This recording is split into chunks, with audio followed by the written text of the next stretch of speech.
በስመ አብ ወወልድ ወመንፈስ ቅዱስ አሃዱ አምላክ አሜን። ስሙ የተቀደሰና የተፈራ ነው። የጥበብ መጀመሪያ እግዚአብሔርን መፍራት ነው። ለሚያደርጓትም ሁሉ በጎ ማስተዋል አላቸው። እግዚአብሔርን የምትወዱ እግዚአብሔር የሚወዳችሁ የኢየሱስ ክርስቶስ ቤተሰቦች በጌታዬ በኢየሱስ ክርስቶስ ፍጹም ሰላም በአገር ቤትም በውጭ ሀገራትም ያላችሁ ቅዱስ ቃሉን የምትሰሙ ክርስቲያኖች ሁላችሁ እንደምን አደራችሁ? እንደምን ዋላችሁ? እንደምን አመሻችሁ? አሜን። አምላከ ቅዱሳን የአባቶቻችን አምላክ ቅዱስ አማኑኤል ስሙ የተመሰገነ ይሁን። በአራቱ ማዕዘናት በምስራቅ፣ በምዕራብ፣ በሰሜን፣ በደቡብ በሰማይና በምድር ሁሉ ያለና የሚኖር አልፋና ኦሜጋ እግዚአብሔር አምላካችን ጌታችን መድኃኒታችን ኢየሱስ ክርስቶስ ስሙ ለዘላለሙ የተመሰገነ ይሁን። አሜን። የዕለቱ የትምህርታችን ርዕስ የምናደርገው እምነት ከመስማት ነው በሚለው በሐዋርያው ቅዱስ ጳውሎስ መልእክት ነው። የርዕሳችን ኃይለ ቃል የሚገኝበት የመጽሐፍ ቅዱስ ክፍል ወደ ሮሜ ሰዎች ምዕራፍ 10 ቁጥር 17 ላይ ነው። በቅድሚያ ከቅዱስ ወንጌል የምናነበው የማቴዎስ ወንጌል ምዕራፍ 15 ከቁጥር 21 እስከ ቁጥር 28 ባለው ላይ ይሆናል። የጌታችን መድኃኒታችን ኢየሱስ ክርስቶስ ቅዱስ ወንጌል ሐዋርያውና አገልጋዩ ቅዱስ ማቴዎስ እንደጻፈው የማቴዎስ ወንጌል ምዕራፍ 15 ከቁጥር 21 እስከ ቁጥር 28 ኢየሱስም ከዚያ ወጥቶ ወደ ጢሮስና ወደ ሲዶና አገር ሄደ። እነሆም ከነናዊት ሴት ከዚያ አገር ወጥታ ጌታ ሆይ የዳዊት ልጅ ማረኝ፣ ልጄን ጋኔን ክፉኛ ይዞታል ብላ ጮኸች። እርሱ ግን አንዳች አልመለሰላትም። ደቀ መዛሙርቱም ቀርበው በኋላችን ትጮኻለችና አሰናብታት እያሉ ለመኑት። እርሱም መልሶ ከእስራኤል ቤት ለጠፉት በጎች በቀር አልተላኩም አለ። እርሷ ግን መጥታ ጌታ ሆይ እርዳኝ እያለች ሰገደችለት። እርሱ ግን መልሶ የልጆችን እንጀራ ይዞ ለቡችሎች መጣል አይገባም አለ። እርሷም አዎን ጌታ ሆይ፣ ቡችሎችም እኮ ከጌቶቻቸው ማዕድ የወደቀውን ፍርፋሪ ይበላሉ አለች። በዚያን ጊዜ ኢየሱስ መልሶ አንቺ ሴት እምነትሽ ታላቅ ነው፣ እንደወደድሽ ይሁንልሽ አላት። ልጇም ከዚያች ሰዓት ጀምሮ ዳነች። ቃሌ ከሚያልፍ ሰማይና ምድር ቢያልፍ ይቀላል አለ ጌታ ለደቀ መዛሙርቱ። መልካም የቅዱስ ቃሉ በረከት ይደርብን። ይህች ከነናዊት ሴት እጅግ ድንቀኛ እምነቷ ጠንካራ የሆነች ሴት ናት። የስሮፊኒቃዊቷ ሴት የግሪክ ሀገር ተወላጇ ማለት ነው። ይቺ ሴት በኢየሱስ ክርስቶስ ላይ የነበራትን እምነት ነው ከቅዱስ ወንጌል የሰማ ነው። ሲሮፊኒቃዊት ይላታል በግሪኩ። የግሪክ ሀገር ተወላጅ ናት። ስለ ክርስቶስ የሚያውቁት የለም። አሁን ስናይ ጌታ ሆይ የዳዊት ልጅ ሆይ ማረኝ አለችው። በምን አውቀው ነው? ዕውራንን እንደሚያበራ፣ ጎባጣን እንደሚያቀና፣ ድውያንን እንደሚፈውስ፣ ለሙታንን እንደሚያነጻ፣ ሙታንንም እንደሚያስነሳ ከሌሎች ሰዎች ሰምታ ስለነበር ነው። እምነት ከመስማት ነው። ስለዚህ ጌታ ሆይ የዳዊት ልጅ ሆይ ማረኝ አለች። ልጄን ጋኔን ክፉኛ ይዞታል ብላ ጮኸች። እርሱ ግን አንዳች አልመለሰላትም። ሲሉ የሰማችውን ነው ጌታ ሆይ ያለችው። ጌታ የሆነውን አምላክ ግን በእርሱ በክርስቶስ ፍቅር በትክክል አልተያዘችም። በትክክልም ፍጹም አምላክ መሆኑንም አታውቅም። ለዚህ ነው የዳዊት ልጅ ሆይ ማረኝ፣ ልጄን ጋኔን ክፉኛ ይዟታል ብላ ጮኸች ስለ ጭንቀቷ። እርሱ ግን አንዳች አልመለሰላትም፣ ዝም አለ። ደቀ መዛሙርቱም ቀርበው በኋላችን ትጮኻለችና አሰናብታት እያሉ ለመኑት እግዚአብሔር ክርስቶስን። እሱ ግን መልሶ ከእስራኤል ቤት ለጠፉት በጎች በቀር አልተላኩም ነው ያለው። እግዚአብሔር ክርስቶስ ለሰው ልጆች ሁሉ ለጠፉትም፣ ለአሕዛብም፣ ለሕዝብም፣ ለሕዝበ ክርስቲያንም፣ ለሚያምኑትም ለማያምኑትም የመጣ አምላክ እንደሆነ እናውቃለን። ለምን ግን ከእስራኤል ቤት ለጠፉት በጎች በቀር አልተላኩም አለ ነው። ከእስራኤል ቤት ሲል እስራ ሕዝብ ኤል እግዚአብሔር ማለት ነው። ሕዝበ እግዚአብሔር በክርስቶስ ፍጹም አምላክነት ማመን ሲችሉ የእግዚአብሔርን ማዳን ይቀዳጃሉና። ይህች ሴት ሲሮፊኒቃዊት ሴት ናት። የግሪክ ሀገር ተወላጅ ናት። ስለ ክርስቶስ ፍጹም አምላክነት አታውቅም። ስለ ክርስቶስ ማንነትንም ምንም ነገር አታውቅም። ያንን ለሌሎች ሰዎች ለማስገንዘብ ክርስቶስ ይህን አለ። ከእስራኤል ቤት ለጠፉት በጎች በቀር አልተላኩም አለ። እርሷ ግን መጥታ ጌታ ሆይ እርዳኝ እያለች ሰገደችለት። አንድም የዚችን ሴትዮ እውነተኛ የእምነቷንና በትክክልም የተሰበረ ልብ እንዳላት ለማስተማር ሲል ደግሞ ዝም አላት።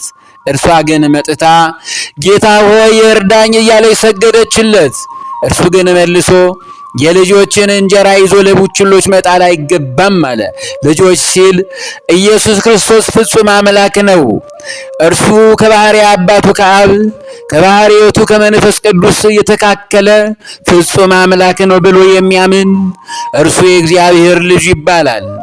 ይህንን ልጅነት እንዳለ ሆኖ ግን ይህን እንጀራ ይዞ ለቡችሎች መጣል አይገባም አለ። ስለዚህ እርሷ አዎን ጌታ ሆይ ቡችሎችም እኮ ከጌታቸው ማዕድ የወደቀውን ፍርፋሪ ይበላሉ አለችው። እጅግ ድንቅ እምነት ያላት ሴት ናት። ይህ ሁሉ ሲሆን ግን ጽናቷን ክርስቶስ እያደነቀላት ነው።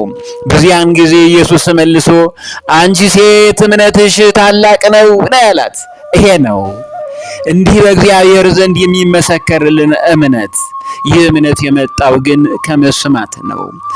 እንደወደድሽ ይሁንልሽ አላት። ልጇም ከዚያች ሰዓት ጀምሮ ዳነች ነው የሚለው። በቃል ብቻ እግዚአብሔር ያድናል። እምነት ግን ከመስማት ነው የሚመጣው። ሐዋርያው ቅዱስ ጳውሎስ ወደ ሮሜ ሰዎች ምዕራፍ 10 ቁጥር 17 ላይ እምነት ከመስማት ነው፣ መስማት እንደ እግዚአብሔር ቃል ነው ያለው። ይሄ ነው እምነት የሚመጣው ከመስማት ነው። የዚህ ሴት በረከት በእውነት ይደርብን። ነቢየ እግዚአብሔር ቅዱስ ዳዊት በመዝሙር 30 በቅንፍ 31 ቁጥር 1 እስከ 2 እና ቁጥር 14 ላይ እንዲህ ይላል። አቤቱ አንተን ታመንኩ ለዘላለም አልፈር ነው ያለው ነቢየ እግዚአብሔር ቅዱስ ዳዊት። በእግዚአብሔር መታመን ያስፈልጋል። በጽድቅህም አድነኝ፣ በአባታዊ ፍቅርህ ዳብሰኝ። እንዲህ ነው ነቢየ እግዚአብሔር ያስተማረን ጸሎት። ጆሮህን ወደ እኔ አዘንብል፣ ፈጥነህም አድነኝ። አሁን ይቺ ሴት ያደረገችው ይህንን ነው። በአንተ ታመንኩ ለዘላለም አልፈር፣ በጽድቅህም አድነኝ። እኔ ጋር ጽድቅ የለም ቡችላ ነኝ። ያቺ ሴት ያለችው ይህንን ነው። ጆሮህን ግን ወደ እኔ አዘንብል፣ ፈጥነህም አድነኝ። የዳዊት ልጅ ጌታ ሆይ አድነኝ፣ ጆሮህን ወደ እኔ አዘንብል፣ ፈጥነህም አድነኝ አለች። እርሷንም ልጇንም ዳብሷቸዋል። አድነኝ ዘንድ መታመኛ አምላኬና መጠሪያዬ የመጠጊያዬ ቤት ሁነኝ ነው ያለው ነቢየ እግዚአብሔር ቅዱስ ዳዊት። ዛሬም ክርስቲያኖች እምነት ከመስማት ነው። መስማት እንደ እግዚአብሔር ቃል ነው።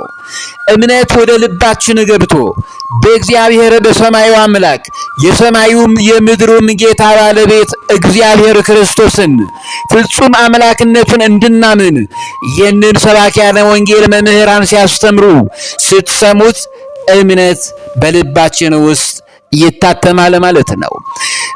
እምነት ከመስማት ነው፣ መስማትም በእግዚአብሔር ቃል ነው።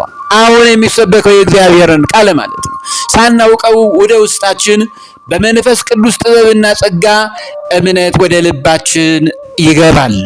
የሚሆነው ግን ዕለት ዕለት በሰርክ ጸሎት ማታ በቅዱስ ቤተ ክርስቲያን ተገኝቶ ቅዱስ ቃሉን የሚሰሙ ጸሎት የሚያደርጉ ይህንን እምነት ይቀዳጃሉ። ብዙ ችግሮች አሉብን። ከዚያ ችግሮች ግን ነፃ እንድንወጣ በእምነት ወደ እግዚአብሔር እንቅረብ። እምነትንም ለማግኘት በእግዚአብሔር ቃል ስብከትና የእግዚአብሔርን ነገር እንስማ። እምነት ወደ ልባችን ይገባል። ታድነኝ ዘንድ መታመኛ አምላኬ የመጠጊያዬ ቤት ሁነኝ ነው። መጠጊያችን እግዚአብሔር ሊሆን ይገባል። እዚያው ቁጥር 14 ላይ አቤቱ እኔ ግን በአንተ ታመንኩ፣ አንተ አምላኬ ነህ አልኩ፣ ርስቴ በእጅ ነው አለ ነቢየ እግዚአብሔር ቅዱስ ዳዊት። ሌላ ምን እምነት አለን? በእግዚአብሔር ነው የምናምነው። አቤቱ እኔ ግን በአንተ ታመንኩ ነው ያለው። ስንቶቻችንን በእግዚአብሔር ላይ ያለንን እምነት አጽንተን የምንኖረው ነው? ይህንን እግዚአብሔር ያውቃል። ኩላሊት ያጤሰውን ልቡና የመረመረውን የሚያውቅ እግዚአብሔር ነው። ግን እንደ ነቢየ እግዚአብሔር ቅዱስ ዳዊት አቤቱ እኔ ግን ባንተ ታመንኩ እንበለው። በሰማያዊ አምላክ እግዚአብሔር እንታመን። አንተ አምላኬ ነህ፣ ሌላ አምላክ የለኝም። ባዕድ አምልኮ ጣዖት አምልኮ የለኝም። በሰው አልመካም፣ መመኪያዬ አንተ ነህ እንበለው። ርስቴ በእጅ ነው፣ ጤናዬ ሰላሜ ሕይወቴ መውጣት መግባቴ በእጅ ነው። ኋላም ርስቴ ገነት መንግሥተ ሰማያት ኢየሩሳሌም ሰማያዊት በእጅ ነው። ከምድር አልፎ ለሰማይ ርስት ሁሉ በእጅ የሆንከውን አምላክ አምናለሁ እንበለው። እግዚአብሔር እንደ ሲሮፊኒቃዊቷ ሴት ደስ ያሰኘናል። እምነት ከመስማት ነውና ይሄ ነው። ሌላው ነቢየ እግዚአብሔር ቅዱስ ዳዊት እንዲሁ በመዝሙር 36 በቅንፍ 37 ከቁጥር 3 እስከ 6 ላይ በእግዚአብሔር ታመን መልካምንም ማድረግ፣ በእግዚአብሔር መታመን እንዳለ ሆኖ መልካም ነገር ማድረግ፣ ምጽዋትን ማድረግ፣ በእግዚአብሔር ፍቅር ውስጥ መኖር፣ ጸሎት ማድረስ፣ እግዚአብሔርን መለመን፣ ቅዱስ ቃሉን መስማት መልካም ማድረግ ነው። ያኔ በእግዚአብሔር መታመናችን ይጸናል።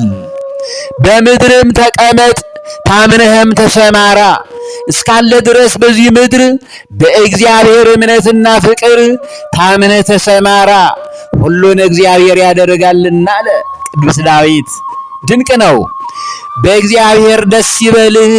ስንቶቻችንን በእግዚአብሔር ደስ ሊለን የሚገባው? ብዙዎች አይደለንም፣ ግን ሁሉ እንዲሆን ይገባል። ማንም ሰው እንዲጠፋበት የማይፈልገው እግዚአብሔር በእግዚአብሔር ደስ ይበልህ ነው ያለው። በእግዚአብሔር ደስ ሊለን ይገባል። ይህ እንዲሆንልን በልባችን በእግዚአብሔር ማመንን እናጽና። የልብህንም መሻት ይሰጥሃል። ትዳር ፈልገሽ ከሆነ ይሰጥሻል። ትዳር ፈልገ ከሆነ ይሰጥሃል። እንጀራ ጎድሎ ከሆነ ይሰጥሃል። እግዚአብሔር የሚሳነው ነገር የለምና የልብህን መሻት ይሰጥ ዘንድ አንተ በእግዚአብሔር ፊት በእምነት ጽና።